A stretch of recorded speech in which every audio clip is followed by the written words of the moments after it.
Assalamualaikum warahmatullahi wabarakatuh.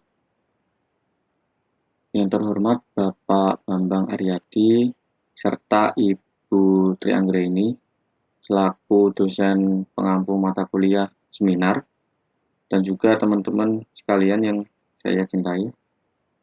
Sebelumnya perkenalkan, nama saya Ahmad Farol Komarudin.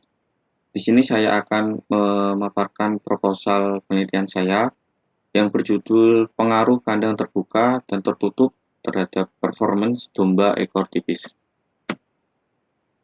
Latar belakang. Seperti yang kita tahu bahwasanya kebutuhan daging domba di Indonesia tiap tahun semakin meningkat. Dapat dilihat dari literatur yang menyebutkan bahwa tahun 2016 sampai tahun 2019 ada kenaikan yang signifikan.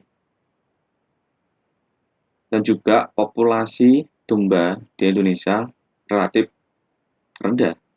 Sedangkan permintaan pasar terhadap daging domba semakin tinggi. Oleh karena itu, perlu adanya metode pemeliharaan yang baik untuk meningkatkan populasi domba di Indonesia untuk memenuhi kebutuhan dan memenuhi permintaan pasar terhadap daging domba. Salah satunya yaitu ada manajemen perkandangan.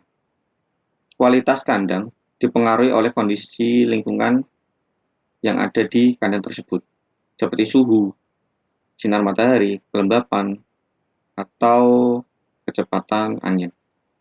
Untuk kondisi iklim sendiri, sangat mempengaruhi produktivitas dari ternak tersebut. Misalnya, untuk temperatur yang tinggi, ternak akan lebih banyak minum daripada makan, karena untuk proses termoregulasi dari ternak tersebut. Dampaknya ke produktivitas dari domba tersebut. Produktivitasnya akan menurun. Oleh karena itu tujuan penelitian ini yaitu untuk mencari tahu jenis kandang atau konstruksi kandang yang baik untuk pemeliharaan domba sehingga produktivitasnya bisa optimal. Tujuan dan manfaat. Tujuan penelitian yaitu untuk mengetahui pengaruh kandang terbuka dan tertutup terhadap performance domba ekor tipis.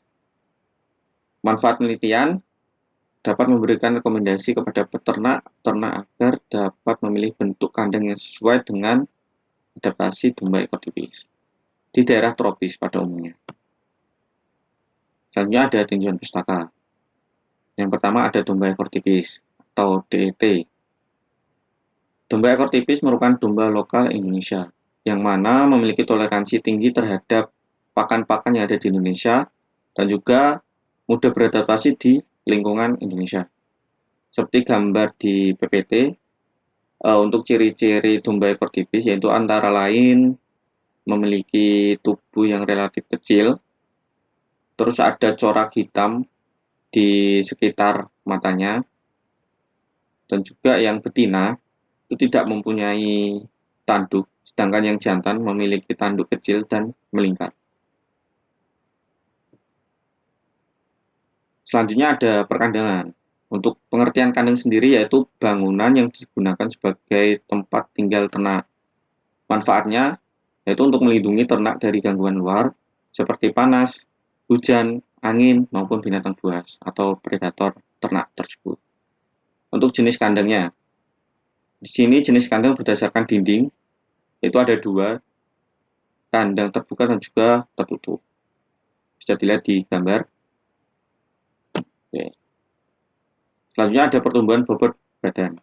Pertumbuhan umumnya dinyatakan dengan pengukuran kenaikan bobot badan yang dilakukan monitoring, entah itu setiap seminggu sekali, sebulan sekali, atau selama masa pemeliharaan. Untuk faktor yang mempengaruhi yaitu antara lain ada lingkungan, meliputi suhu, kelembapan, terus ada kondisi fisiologis ternak, tata laksana pemeliharaan, seperti manajemen perkandangan, terus ada konsumsi total protein, jenis kelamin, umur, dan juga genetik. Selanjutnya ada konsumsi pakan, yaitu jumlah pakan yang dimakan oleh ternak di mana ya makanan tersebut digunakan untuk kebutuhan hidup pokok si ternak dan juga untuk produksi ternak tersebut. Selanjutnya ada konversi pakan, yaitu jumlah pakan yang dikonsumsi untuk meningkatkan 1 kg bobot badan. Semakin baik kualitas pakan yang dikonsumsi, maka nilai konversi pakan semakin rendah, sehingga pendapatan bobot badannya semakin tinggi dan juga semakin efisien dalam penggunaan pakannya. Dan ini berimbas pada analisis usaha nanti di akhir. Selanjutnya ada tingkah laku. Mengamati tingkah laku hewan berarti menentukan karakter hewan dan bagaimana responnya terhadap lingkungan. Apakah lingkungannya sudah nyaman atau tidak. Untuk faktor yang mempengaruhi, yaitu ada faktor dalam. Antaranya ada jenis kelamin, kondisi ternak, terus ada kondisi ternak itu antaranya ada yang bunting, terus yang baru partus, yang lepas sapi. Terus untuk faktor luar, itu antara lain ada cahaya, suhu, kelembapan, angin, sinar matahari, dan lain-lain.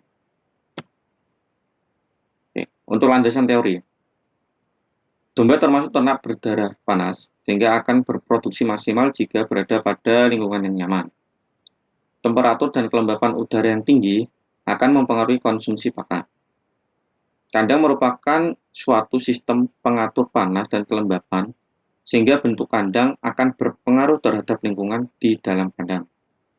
Pada kandang tertutup, aliran udara di dalam kandang akan terganggu, sehingga temperatur udara dan kelembapan di dalam kandang relatif akan meningkat. Dan ini akan menyebabkan konsumsi pakan menurun dan konsumsi air meningkat. Dampaknya yaitu pada produktivitas ternak. Hipotesis. Domba yang dipelihara pada kandang terbuka akan mempunyai nilai pertambahan bobot harian, konsumsi pakan, konversi pakan, dan penampilan performance lebih baik daripada domba yang dipelihara pada kandang tertutup. Selanjutnya ada materi dan metode. Jadi untuk tempat penelitian ini yaitu ada di kandang Laboratorium Ternak Potong Kerja dan Kesayangan atau Lab Potong, dan insya Allah akan dilaksanakan pada bulan Februari sampai Maret 2021. Alat penelitiannya yaitu ada kandang terbuka dan tertutup, timbangan untuk menghitung bobot badan, terus ada termometer, hygrometer, alat tulis, laptop, dan juga jam. Untuk bahan penelitiannya menggunakan domba ekor tipis, lepas sapi jantan sebanyak 20 ekor, menggunakan pakan hijauan yaitu rumput gajah yang sudah dicacah dan juga konsentrat. Metode itu diawali dengan pemeliharaan domba, yaitu ada 2 tempat yang berbeda, yaitu ada kandang tertutup dan terbuka. Setiap jenis kandang berisikan 10 ekor domba dan diberi perlakuan yang sama. Untuk pemberian pakan dilakukan setiap hari, hijauan dan konsentrat, berdasarkan 3% bobot badan.